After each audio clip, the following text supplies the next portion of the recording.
I have the pleasure of introducing our first speaker for today.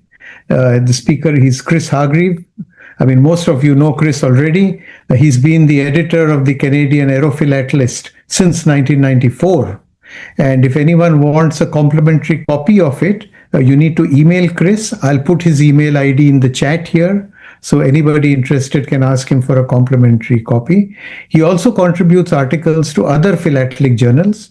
He was the editor-in-chief for the revised edition of the Airmail of Canada and Newfoundland. He was inducted to the American Airmail Society's Aerophilatelic Hall of Fame in 2015. Chris, we're really privileged to have you. A little bit about the topic he'll be presenting on Canadian Airmail. He's going to review the stages and setbacks in development of Canadian Airmail from the first mail-carrying flight between Montreal and Toronto in 1918 to the first Trans-Canada Airmail service in 1939. So, ladies and gentlemen, I give you Chris Hargreaves. Okay, well, welcome. Hi, everybody. I've been doing the counting as PK was talking. I reckon we now have 37 participants from 9 different countries, which is phenomenal. And thank you very much for organizing this, PK. My plan today is, given the international audience, this is going to be an introduction to Canadian Airmail. Okay, so this will be a very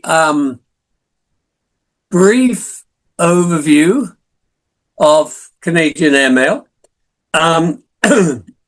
And if one's looking at the history of Canadian Airmail, it is really dependent on Canadian geography. So for the benefit of international people who may be a bit hazy on our geography, the key things are, over on the west coast, we have a range of very high mountains. When you get beyond the mountains, down by the border, are the prairies, which is a lot of generally flat agricultural land, famous for producing wheat. If you go further north, you have this vast area right across Canada of small hills or large hills, small mountains, lots of lakes, lots of forest. And if you go right up north, that is where the indigenous Inuit are. And if you carry on further to the east, you have Montreal, which was the center of the original colonization of Canada by France, and Toronto, which has grown to become the biggest city in Canada. And the first airmail flight in Canada was, in fact, between Montreal and Toronto. It happened in 1918, and it was during the First World War, and Captain Brian Peck flew from Toronto to Montreal to give an aerobatic display over the city with the idea of encouraging recruitment to the Royal Air Force. And with him was a mechanic, Corporal Mathers. Unfortunately, there was a lot of bad weather that weekend. So both the demonstration on the 21st had to be cancelled, and their return flight to Toronto was delayed. And during the delay, the Montreal branch of the Aerial League of the British Empire thought that another way to get publicity would be to have them carry airmail from Montreal to Toronto on their return flight. And so the post office approved. It produced a special cachet. The flight was planned for the 23rd. It was again delayed. They tried taking off on the 23rd, but they had to turn back due to bad weather. But the flight was made on June 24th. So that is the first official airmail flight in Canada.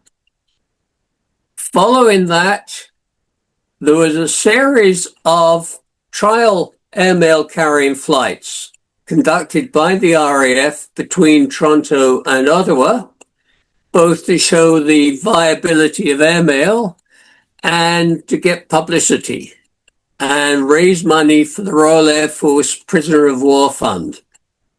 So on the first flight, I left Toronto on August 15th at 9 a.m. It arrived in Ottawa at 3 o'clock.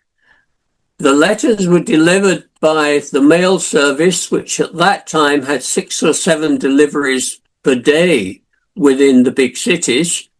And so some people wrote a reply, put it in the mail. It got taken by overnight train from Ottawa to Toronto, and people got a reply at 8 o'clock the following morning in Toronto. And in 1918, that was a really big deal.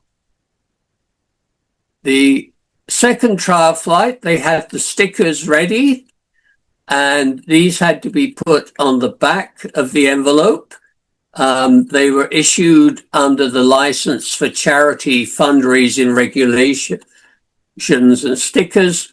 So they could not be had put on the back, mustn't show a value so that they weren't confused with a regular postage stamp. On the third trial flight, you will see that at least one person ignored the official regulations in order to get a good-looking cover. And that was a feature of the semi-official mail later on as well. This time, the flights to and from Ottawa were made on the same day. And so the experiment was a big success. And then the war ended. And there's a question of now what would happen to the Air Force, to airmail, all sorts of things. And so there was a proposal from the Air Force for a national Canadian Air Service. It was going to do mail carrying to outlying districts during the winter. And you can tell the attitude that people promoting it, the rapid distribution of mail and passengers from transatlantic flying, which without a doubt will be carried on a large scale within the next few years. They also proposed fishery protection, forestry protection, fishing and smuggling protection, survey work. It was a great scheme. It ran into objections. There were some Air Force officers who thought, the Air Force should not be doing mail carrying. It should be getting ready to fight for war. There were some Army officers who opposed an independent Air Force, and politicians at the time were trying to reduce expenditure and not looking for new expenditures on an Air Force after a war which was supposed to end all wars. The result was the airmail scheme was rejected. It was left to airmail for private companies to develop airmail as sort of business circumstances permitted. Now, the business circumstances were assisted by the fact that there was a lot of surplus aircraft available straight after the war, and they were being sold to anybody, and anybody could buy one, anybody could fly one. There were no regulations on government restrictions on flying in Canada in 1919. So it was a bit like getting one of these electric scooters, which are popular in Canada at the moment. You can buy one and off you go. there were a number of pioneer flights at this period. This one was the first flight over the Rockies, but commercial aviation did not take off. The number of aircraft registered went from 190 aircraft with 30 operators in 1920. By 1924, there were just 32 registered aircraft and 8 operators. And the trigger for the growth of aviation in Canada was gold mines, which were developed over, the big discovery was Rouen, which is in this area of lakes and rivers. Now, gold in Canada, in this area, there was in fact lots and lots of gold all through this area, but it occurs as flecks and veins of gold in quartzite rock. So what the prospectors were doing is going through the area, trying to find area where the quartzite rock contained more gold than other areas. And so if you have a sample like this, first of all, they have to find out if there is gold in the sample. If there is, they have to figure out whether or not this is an isolated fluke piece of rock or whether it shows that there's lots more rock with a high ore-bearing content in the area. If there is, in order to make any money, you have to mine the rock. You then have to crush it sort of into a powder, which takes a lot of heavy machinery. And then you have to dissolve the gold out using chemicals. So that was the process. The problem for Rouen was that they discovered this high level of gold concentration, but how are you going to get there? This is a map of Canadian Pacific Railways at the time, and that was as close as the railway transport would get. Edmund Horne, who found the deposit, it took him 2 days to travel from Anglier up, canoeing through lakes, carrying his canoe on portages between the lakes. It took him 2 days to get from Anglier to Rouen. And when they started trying to develop the gold mine, that was the route that all the equipment, all the people, all the food had to follow. And the mining company approached Laurentide Air Service to see if they could provide air transport as a fast option. And they could.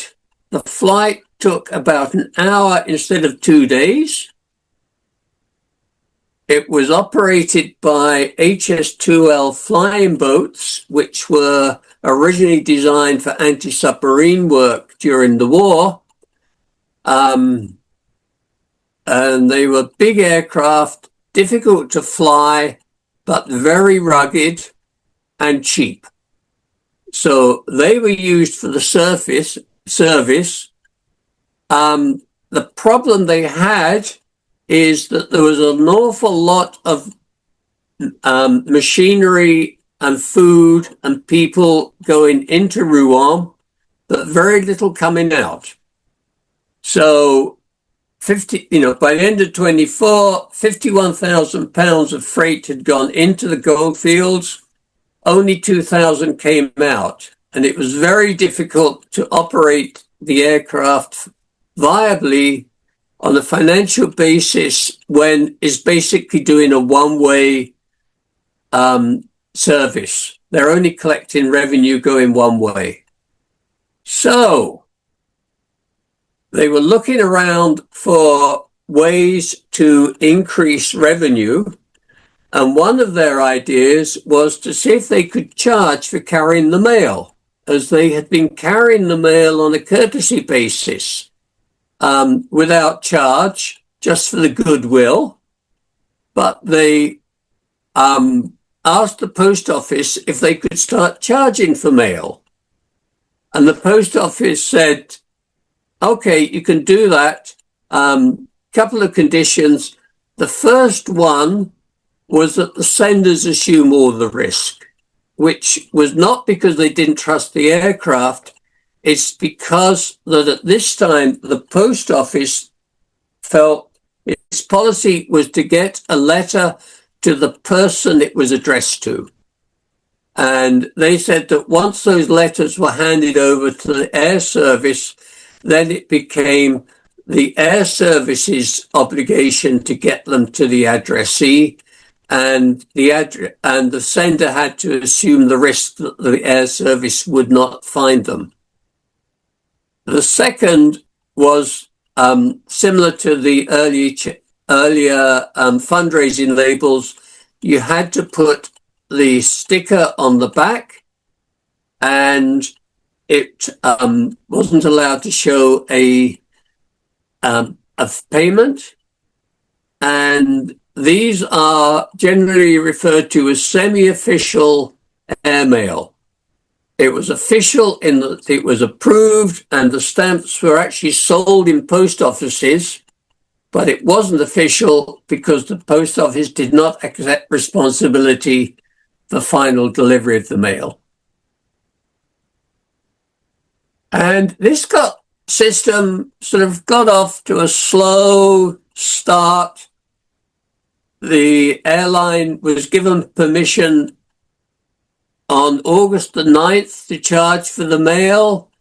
It ordered 200 stickers.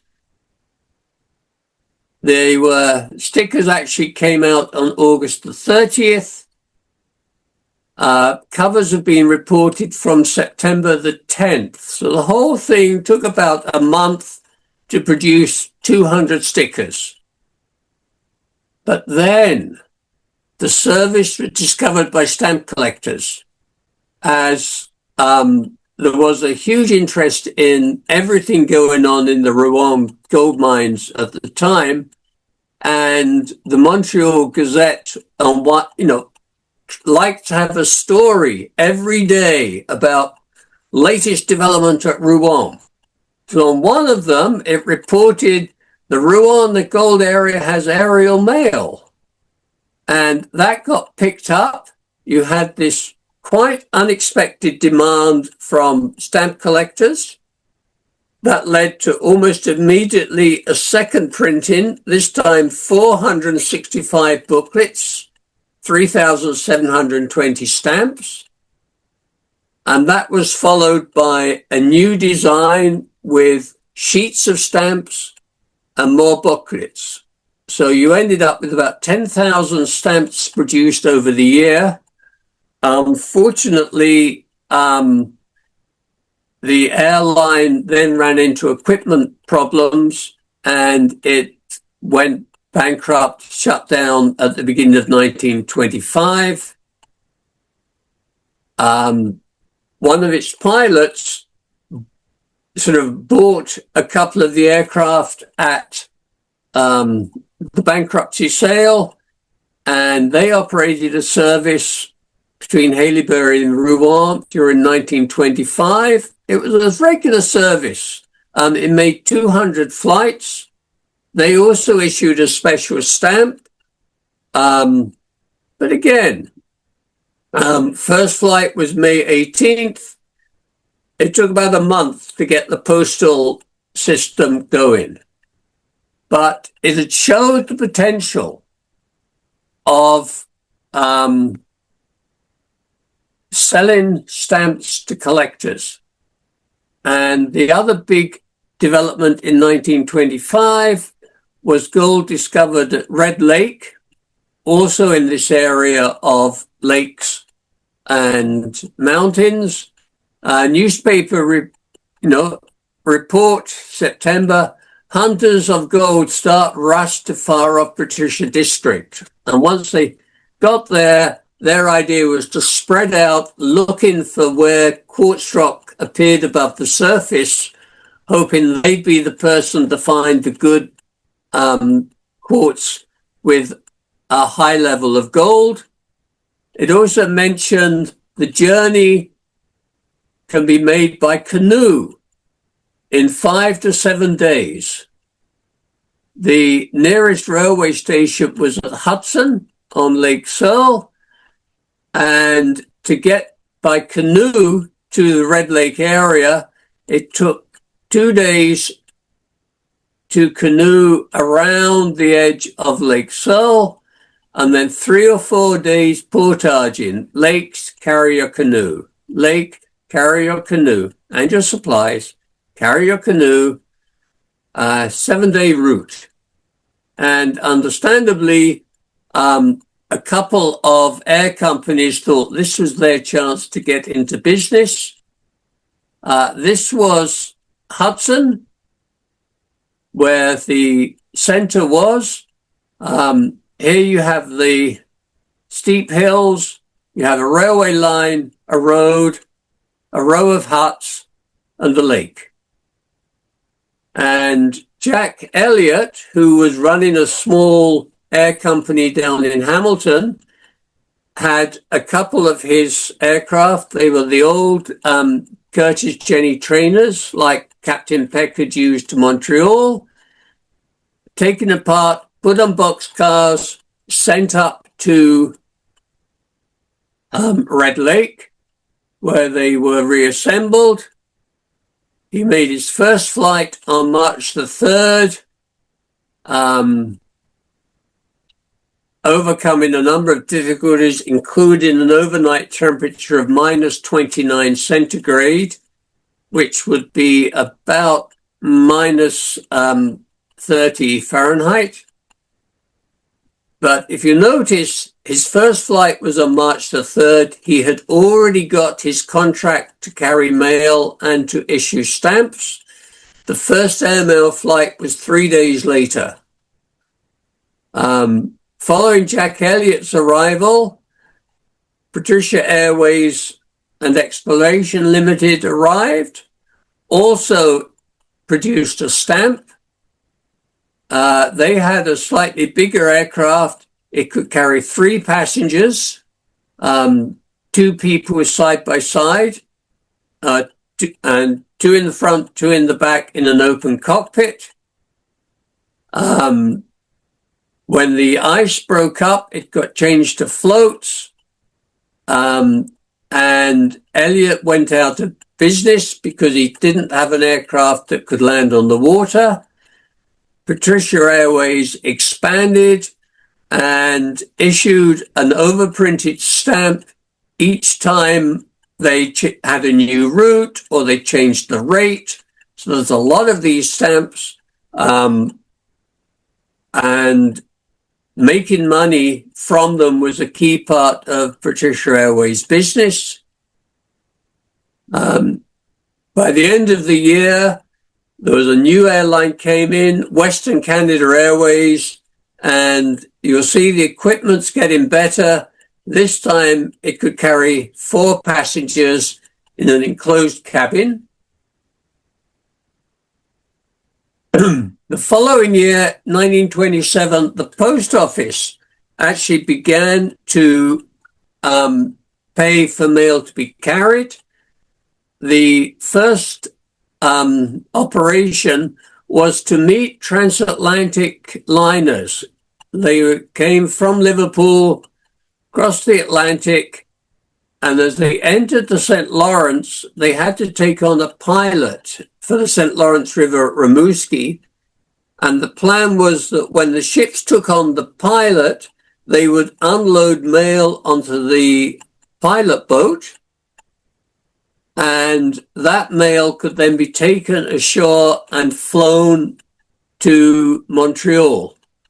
And that would get the mail there a day earlier than the ship did. First flight was attempted in September. The Royal Canadian Air Force sent down their brand new, still experimental Vickers Vanessa aircraft to sort of possibly to show off the aircraft using their best equipment. Unfortunately, it was still in the trial and testing stage. It landed in heavy seas, and there was a problem with these struts attaching the floats. And the following day, when the mail was transferred, the aircraft had to be towed to an area of shallow water. And during that process, one of the struts gave way. And when the aircraft tried to take off, the whole structure collapsed and the aircraft sank, which was an inauspicious beginning. But after that, that service operated every summer until 1939. So it went well. The post office also started offering flights to isolated areas, just like the original Air Force proposal had been. First one was to Pelee Island, which is in the middle of Lake Erie. And the problem there was the lake was quite shallow and the currents stopped ice forming during, sort of stable ice forming during the winter. So it was very difficult to get to Pelee Island during the winter. And so instead they began to fly the mail. This is a cover from the first flight. Two interesting things about it. One is that is the regular postage. For these flights to isolated areas, the post office treated them as air stage services, not airmail services, and there was no charge for the mail, extra charge for the airmail. Also, there were no fancy markings produced by the post office for these flights, even though the company's fine semi-official mail had been producing lots of souvenir covers. They were very popular down in the States. There was no post office markings. The next year, the St. Lawrence airmail service was resumed and extended to Toronto. And this was big news at the time. And following that summer, it was the 50th anniversary of the Canadian National Exhibition, which is a big annual trade show, fun fair, general gathering in Toronto. 1920s, reflecting the interest in aviation, the big event they planned for the Golden Jubilee was an international aircraft show. And as part of that, they arranged for a special airmail flights, one from Quebec City via Montreal, Ottawa, and Kingston to Toronto, and the second from Windsor. So mail flown from the west and the east into Toronto. And as part of this, the public was offered the chance to have a cover letter carried on the mail flight. They had to pay the airmail fee. It was an extra 3 cents. But if they paid the extra 3 cents and sent their letter to the post office, they could get a souvenir cachet. And this was extremely popular. They had over 35,000 covers carried on the original flights, over 30,000 on the return flights. And what's noticeable is that from then on, every time the post office inaugurated a new service, it offered first flight cachets, and on the airstage services, although mail continued to be flown at the regular postage rate, they had to pay the extra 3 cents airmail rate to get the cachet. But these became a popular collectible. September kind of came out with its first airmail stamp. In October, there were airmail services began, a daily service between Montreal and Toronto and between Montreal and Albany. And by 1930, there was beginning to be a network of Canadian airmail routes. These ones over on the west of the country were generally airstage routes to isolated areas, as was the ones now going up to the official service up to Red Lake. This one from Fort McMurray, which goes off the top of the map, actually went all the way up to Aklavik, following the Mackenzie River. And this one, the Prairie Airmail Service, was a fast airmail service, which was very important as the train timetable from Winnipeg at the time was that if you were to post a letter at 8 o'clock, for example, on Tuesday morning, it could catch a train, the morning train west from Winnipeg, which left at 9:30. It arrived in Calgary, left Calgary 8:30 the next morning. It arrived in Vancouver at 9 o'clock. So you had a 2-day mail service from Winnipeg to Vancouver. However, if you weren't ready at 8 o'clock and your mail caught, was at 10 o'clock, mail posted at 10 o'clock caught the evening train, which left at 9:30 on Tuesday. It arrived 10:45 on Thursday evening, and so that mail would not be delivered until Friday morning. And the significance of the Prairie Airmail Service was that it was overnight. It could take all the mail, paid for airmail, posted during the day in Winnipeg, left at 9 o'clock in the evening, arrived in Calgary at 5 o'clock the next morning. That mail was transferred to the train which had left the previous day, and it could be delivered on Thursday morning.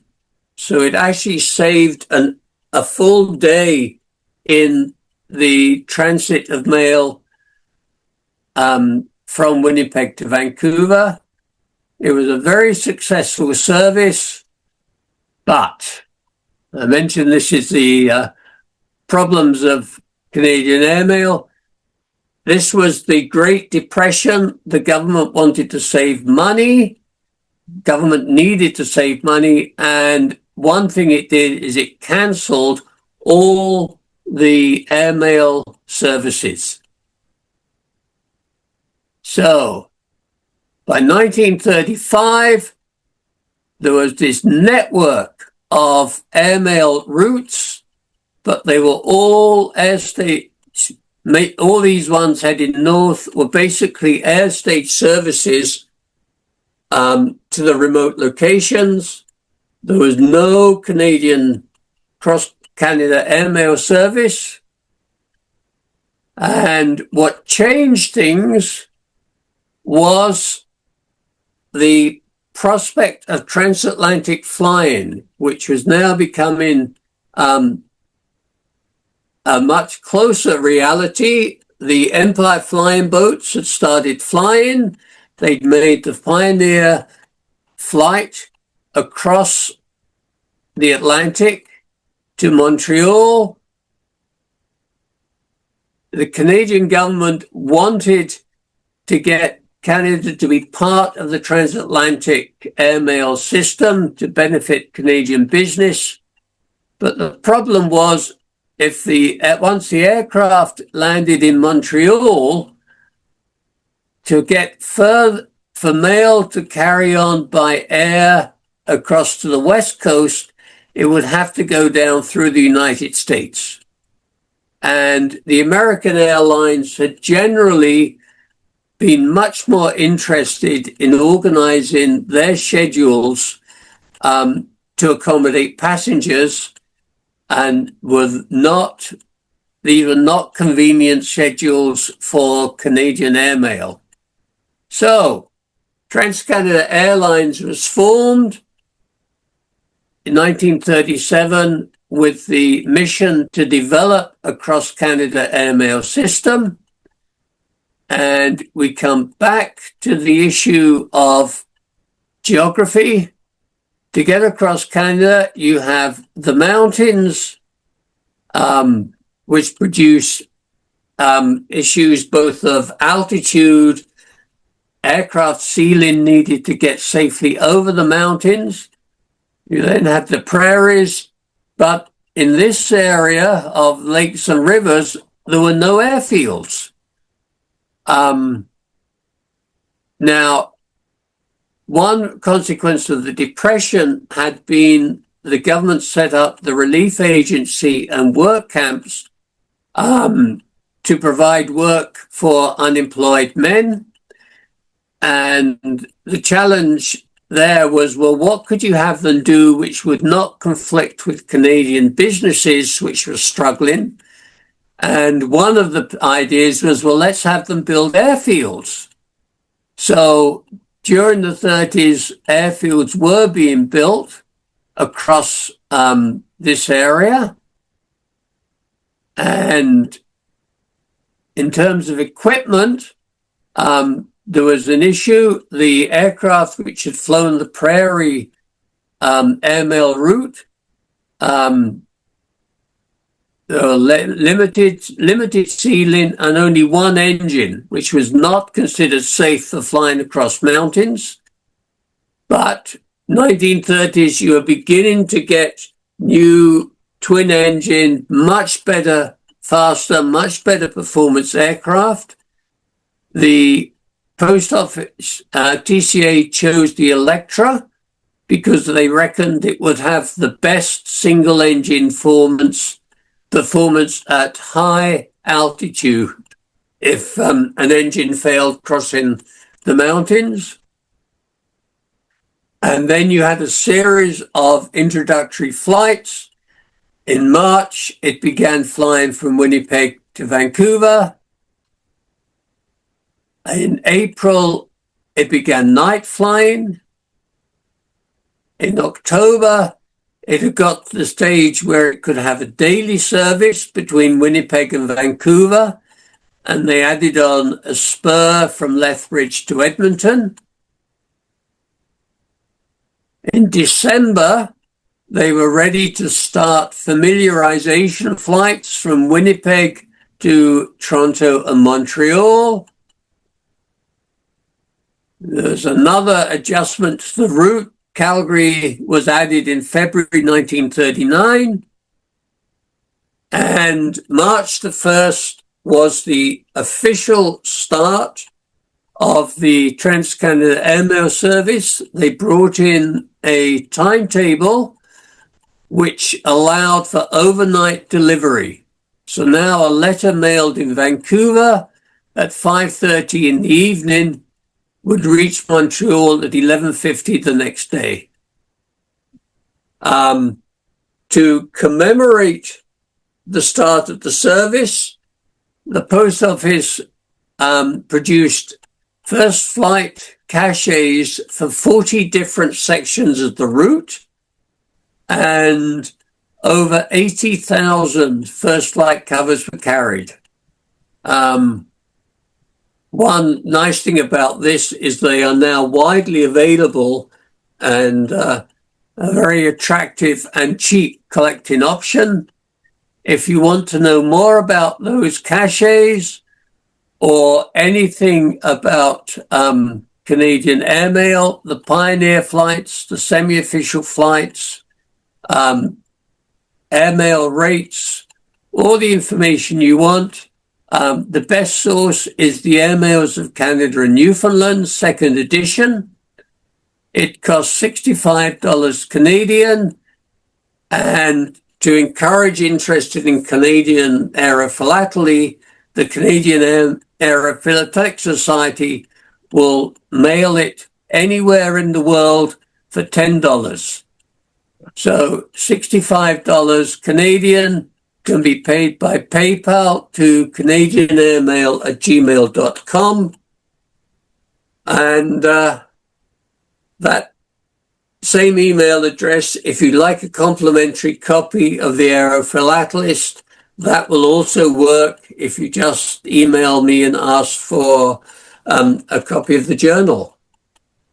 And well, that is my quick overview of how Canadian Airmail developed from the first flight to the first transcontinental service. So I will stop sharing. And I don't know if there's time for questions, PK. There certainly is, Chris. Thank you for this lovely presentation. You've managed to compress such a rich history in a very, very crisp and easy to understand manner. Fantastic. Thank you.